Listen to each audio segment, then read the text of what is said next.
வர வேண்டும் நடமாடும் தெய்வமே, விருப்பாட்ச சாஸ்திரிகளே, உங்களுக்கு ஒரு இனிய செய்தி.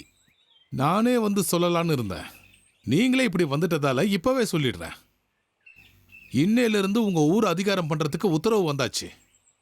இனிமே இந்த சக்கராபுரியில என்னோட ராஜ்யம் தான் நடக்கும். ஏன் நீ அந்த பங்காரிய காப்பாத்தின? அந்த பிச்சைக்கார மேல உனக்கு என்ன கருணை? கத்தாத.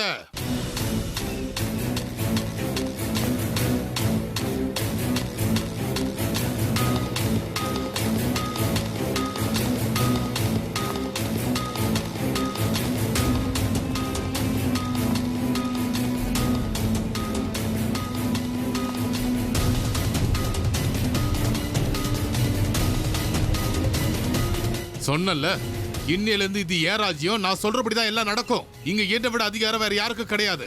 இந்த சக்கராபுரியில ஏன் அனுமதி இல்லாம யாரும் சாக முடியாது. நீ இன்னைக்கு வந்தவன். நான் பிறந்ததுல இருந்தே இங்கதான் இருக்கேன். இங்க ஏன் பேச்சுதான் சொல்லும். 60 வருஷங்களா இந்த ஊர்ல இருக்கிறவன்டா நானு. நீ இன்னைக்கு வந்து இது என்னோட ராஜ்யம், ஏன் அனுமதி இல்லாம எதுவுமே நடக்க கூடாதுன்னு சொல்ற? நீ நினைக்கிற மாதிரி என்னைக்குமே நடக்காத மாரியப்பா.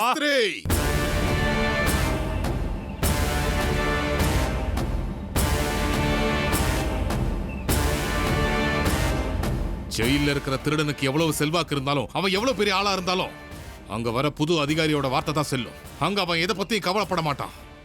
அவனோட அதிகாரம் மட்டும்தான் அந்த இடத்துல செல்லும். நீ 60 வருஷமா இங்க கோயில்ல மணி அடிச்சுட்டு உட்காந்துருக்க. ஆனா லட்டியில் அடிச்சது இல்ல.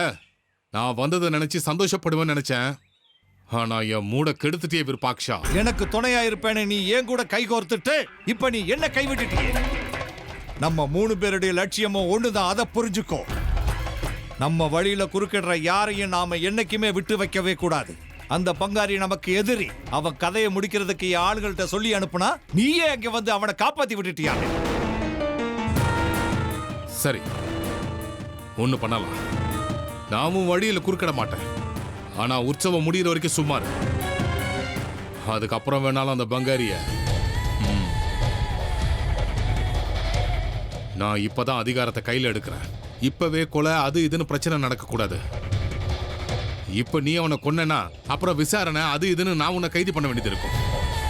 அப்படி ஒரு பிரச்சனை உனக்கு தேவையா? சரி சரி, பார்க்கலாம். என்ன பண்ணணுமா பண்ணிக்கோ.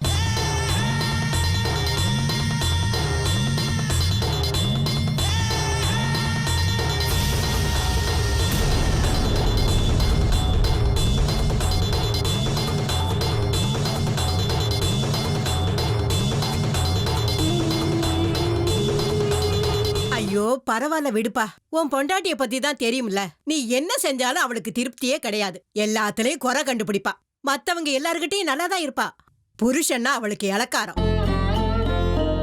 பரவாயில்ல விடுங்கம்மா.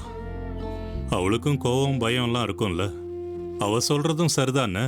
அப்படியெல்லாம் ஒண்ணும் கிடையாது. இது வேற விஷயம்டா.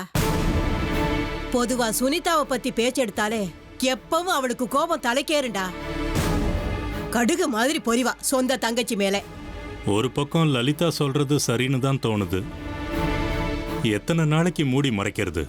என்னைக்கு இருந்தாலும் ஜக்கிக்கு உண்மை தெரிஞ்சிடும்ல. எங்களுக்கு மட்டும் சூழ்நிலை தெரியாதாமா? அந்த ஏடா கூட முடிச்ச ஜக்கி நம்ம கிட்ட பேசுறதே பெரிய விஷயம். இன்னைக்கு வர்ற பிரச்சனையில இருந்து எப்படியாவது தப்பிச்சிட்டா நாளைக்கு ஏதாவது வழியை தேடி கண்டுபிடிச்சு உண்மையை சொல்லிடலாம். 4 மாசம் வரைக்கும் எல்லாரும் சேர்ந்து கொண்டாடலாம். 5வது மாசம் கர்ப்பம் கரைஞ்சு போச்சுன்னு சொன்னா முடிஞ்சுது. அவனுக்குள்ள இப்ப எவ்வளவு மாற்றம் ஏற்பட்டிருக்கு. நிலைமையை புரிஞ்சுக்கிட்டு அவன் சுதாரிச்சுக்கவான். விடு. அதுதான் லலிதாவுக்கு கவலையாவே இருக்கு. ஒன்னு போய் இன்னொரு பிரச்சனை வந்தா மாதிரி. நாளைக்கு ஒரு வேளை உண்மை தெரிஞ்சு போய் அந்த ஜக்கி தைய தக்கன்னு குதிக்க ஆரம்பிச்சிட்டா அதெல்லாம் அப்புறம் பிரச்சனைடா. ஆனா இன்னைக்கு பிரச்சனையை பாரு. நீ சுனிதாவுக்கு பட்டுப்படம் வாங்கிட்டு வந்ததுதான் உன் பொண்டாட்டிக்கு வயிற்றுல கிளப்பி இருக்கு. அதனாலதான் அப்படி சிடுசிடுங்கிறா. கூட பிறந்த அக்காவா இருந்துகிட்டு தங்கச்சி மேல கொஞ்சம் கூட அக்கறையே இல்ல. ஒரு சில நேரத்துல யோசிக்கும் போது இவங்க 2 பேரும் உண்மையிலேயே அக்கா தங்கச்சியான்னு சந்தேகமா இருக்கு. அம்மா தயவு செஞ்சு லலிதா முன்னாடி மட்டும் நீங்க இந்த மாதிரி பேசுறாதீங்கம்மா. அப்புறம் இதையே பெரிய பிரச்சனை ஆக்கிடுவா. எல்லாம் சரியாயிடும் விடுங்கம்மா. நீங்க வேணா பாருங்க, அந்த விருந்துல நம்மளை விட சுனிதாவை இவதான் அதிகமா கவனிக்க போறா. அப்படிலாம் ஒண்ணு நடக்காது சேகரா. இவ சுனிதா மேல அவ்வளவு கோவமா இருக்கா. அப்படி பார்த்தா நம்ம லலிதாவுக்கு நம்ம ஜக்கி வீட்டுக்கு போறதே சுத்தமா பிடிக்கல. நீ சொல்லிட்டேங்கிறதுனால உன் வார்த்தைக்கு கட்டுப்பட்டு வேற வழி இல்லாம வர்றா. உன் மனசுல இன்னும் சுனிதா இருக்கான்னு லலிதா இப்போ உன்னை தப்பாதான் நினைச்சிட்டு இருக்கா. நான் என்னம்மா பண்றது? எல்லாரையும் நான் தான் அனுசரிச்சு போக வேண்டியிருக்கு. இப்போ நானே அனுசரிச்சு போறேன், விடுங்க. நான் ஒருத்தி பெரியவ இருக்கேங்கிறதுனாலதான் அவ ஏதோ உன்னை எதுவும் சொல்லாம உட்காந்துட்டு இருக்கா. இல்லேனா இந்நேரத்துக்கு உன்னை நடு ரோட்ல நிக்க வச்சு அசிங்கப்படுத்தி இருப்பா. சரி சரி கிளம்பு போலாம். இதுக்கு மேலே தாமதிக்க வேண்டாம். எனக்கு கொஞ்சம் வேலை இருக்குமா, அதெல்லாம் முடிச்சுக்கிட்டு நான் நேரா அங்கேயே வந்துடுறேன். நீங்களும் லலிதாவும் வித்யா கார்ல அங்க வந்துருங்க.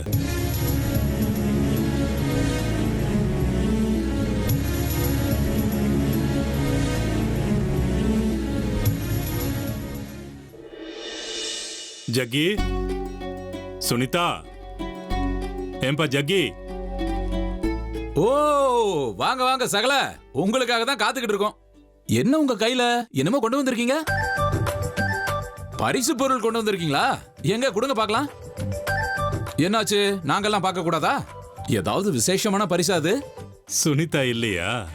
இருக்காளே, உள்ளதான் இருக்கா. அவ இல்லாம இதை கொண்டாட முடியுமா? முதல்ல பன்னீர் தெளிச்சு நாதஸ்வரத்தோட உங்களை வரவேற்க வேண்டாமா? இன்னார் இன்னாருக்கென்று கொண்டு வந்த இன்னது அப்படின்னு மந்திரத்தை சொல்லி பரிசு வாங்கிக்க ஐயர் இல்லையே. உங்களுக்கு ஆட்சேபனை இல்லைன்னா அந்த காரியத்தை நானே பண்றேன். என்ன ஜக்கி இது, சின்ன பசங்க மாதிரி வேடிக்கை பண்ற? சந்தோஷம் தாங்காம என்னென்னமோ உளறிக்கிட்டு இருக்கேன். என் குழந்தை இந்த பூமிக்கு வர வரைக்கும் நான் இப்படிதான் இருப்பேன். கொஞ்சம் சகிச்சுக்கோங்க சகல.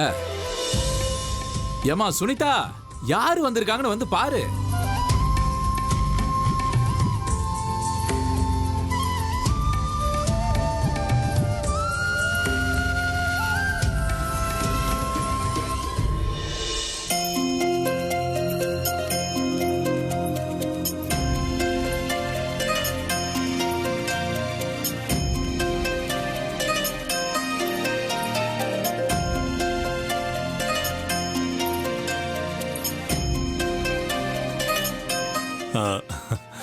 சுனிதா, உனக்காக இதை நான் வாங்கிட்டு வந்தேன்.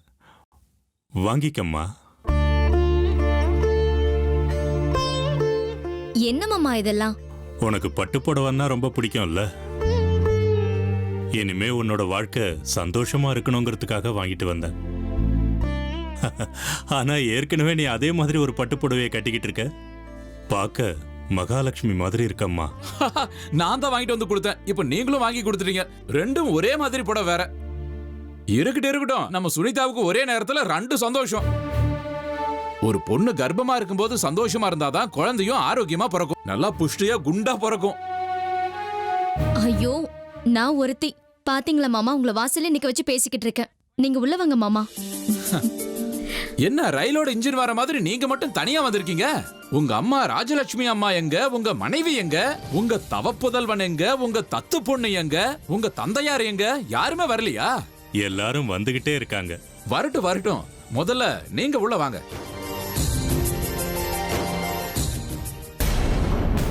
உங்க புள்ளியோ நம்ம கூடவே வந்திருக்கலாம்ல. ஊருக்கு முன்னாடியே வந்து உட்கார்ந்துருக்காரு. முக்கியமா இந்த விஷயம் என் புருஷனுக்கு தெரிஞ்சே ஆகணும். அதான் இப்ப அதெல்லாம் வேண்டாங்கறல. இப்படி பிடிவாதம் பிடிச்சா என்ன அர்த்தம்? சுனிதா, இப்ப அதெல்லாம் தேவையா? கொஞ்சம் சும்மா இருக்கிறியா? அவ என்னதான் சொல்ல வரான்னு கேளேன்.